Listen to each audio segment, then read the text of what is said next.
जय हिंद बच्चों।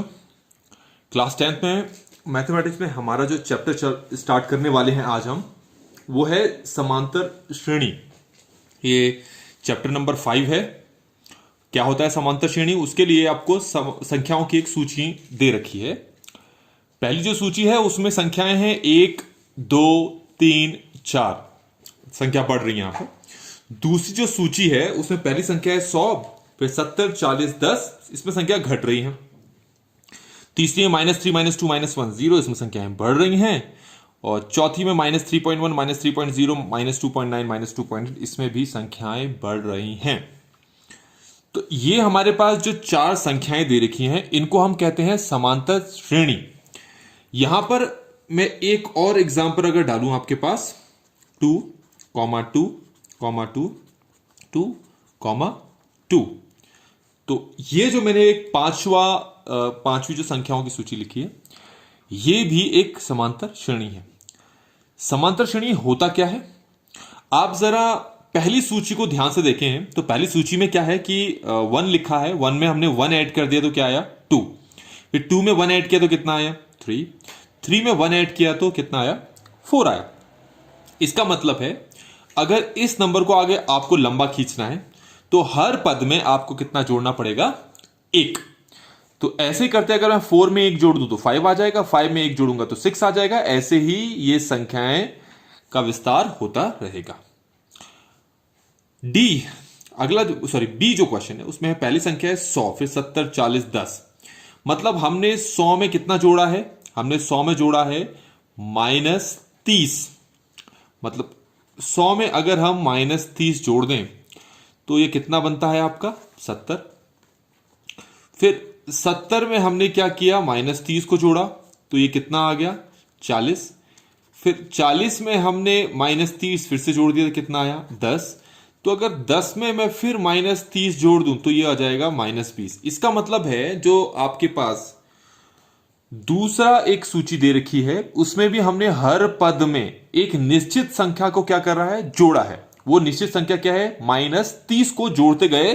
तो ऐसे ही यहां पर भी संख्याओं का प्रसार होता चला जाएगा। अगर ऐसे ही मैं इसकी बात करूं तो हमारे पास पहली संख्या है -3, पहली संख्या है -3। अगर इसमें मैं जोड़ दूं 1 तो ये हो जाएगा हमारे पास -2। फिर -2 में जोड़ दूं 1 तो हो जाएगा -1, -1 में जोड़ दूं 1 तो हो जाएगा 0, फिर 0 में जोड़ दूं 1 तो 1 हो जाएगा। इस तरीके से जो सी है इसमें भी संख्याओं का प्रसार इसी तरीके से होता चला जाएगा। ई डी भी इसी तरह है। ई में देखें, पहला है 2, दूसरा है 2, तीसरा है 2, फिर 2 2 है। मतलब 2 में मैं कितना जोड़ूं कि अगला पद आ जाए, सीधी सी बात है। अगर 2 में 0 जोड़ दूं तो अगला पद आ गया 2। फिर इसमें मैं फिर से 0 जोड़ दूं तो अगला पद आ गया 2। फिर से मैं इसमें 0 जोड़ दूं ये आ जाएगा, इसमें 0 जोड़ दूं ये आ जाएगा, इसमें 0 जोड़ दूं तो आगे इस तरह से इन संख्याओं का प्रसार होता चला जाएगा। तो यहां पर हमने क्या सीखा कि अगर किसी संख्या के साथ या किसी पद के साथ कोई निश्चित संख्या को हम जोड़ते हैं तो हमारे पास एक अगला पद आता है। उस अगले पद में भी हम एक उसी निश्चित संख्या को जोड़ें तो फिर तीसरा पद आएगा। तीसरे पद में उसी निश्चित संख्या को जोड़ें तो हमारे पास एक चौथा पद आएगा। तो इस तरीके से ये पदों की जो एक सूची बन जाएगी, संख्याओं की जो एक सूची बन जाएगी, इसी संख्याओं के प्रसार, इसी सूची को हम क्या बोलेंगे, समांतर श्रेणी। और इस समांतर श्रेणी में जो हमारे पास पहली संख्या होती है उसको हम बोलते हैं प्रथम पद। जो अगर मैं इसकी बात करूं तो इसमें जो एक है इसको बोलेंगे हम प्रथम पद। और जो निश्चित संख्या आपने इसमें जोड़ी ताकि तुम्हें यह पद प्राप्त हो जाए, उस निश्चित संख्या को हम बोलते हैं सार्व अंतर। आपने इस एक में कितना जोड़ा कि 2 आ गया, एक ही जोड़ा ना, तो उस एक को हम क्या बोलेंगे, सार्व अंतर या कॉमन डिफरेंस, या कॉमन डिफरेंस। ठीक हो गया। प्रथम पद का मतलब यहां पर फर्स्ट टर्म। ऐसे ही तुमने 100 में कितना जोड़ा कि 70 आ जाए, हमने यहां पर जोड़ा था -30। तो जो -30 है वो इस श्रेणी का क्या हो जाएगा, सार्व अंतर या कॉमन डिफरेंस। ऐसे ही तुमने -3 में कितना जोड़ा था कि -2 आ जाए, 1 जोड़ा था ना, तो यहां पर 1 क्या हो गया, सार्व अंतर। तो इस तरीके से हमने समझ लिया कि समांतर श्रेणी होती क्या है और उसमें प्रथम पद और सार्व अंतर होते क्या है।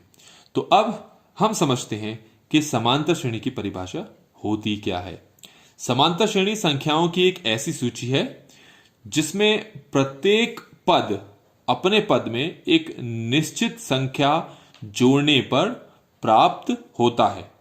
ठीक हो गया, मतलब ये संख्याओं की एक ऐसी सूची है जिसमें हर पद अगर तुम्हें प्राप्त करना है तो उसके पहले पद में एक निश्चित संख्या को जोड़ना पड़ेगा। तो इस तरह की जो सूची प्राप्त होगी उसी को हम कहेंगे समांतर श्रेणी या अर्थमेटिक प्रोग्रेशन। अब हम समझते हैं कि अर्थमेटिक प्रोग्रेशन का जो जनरल रूप होता है, व्यापक रूप होता है, वो क्या होता है। तो आइए देखते हैं समांतर श्रेणी का व्यापक रूप होता क्या है। इंग्लिश में समांतर श्रेणी को अर्थमेटिक प्रोग्रेशन कहते हैं, या सिंपली आप एपी भी बोल सकते हैं। इन शॉर्ट हम उसको एपी ही बोलेंगे, समांतर श्रेणी को एपी ही बोलेंगे। तो हमें उसका व्यापक रूप मतलब जनरल टर्म देखनी है, जनरल फॉर्म देखना है क्या होता है।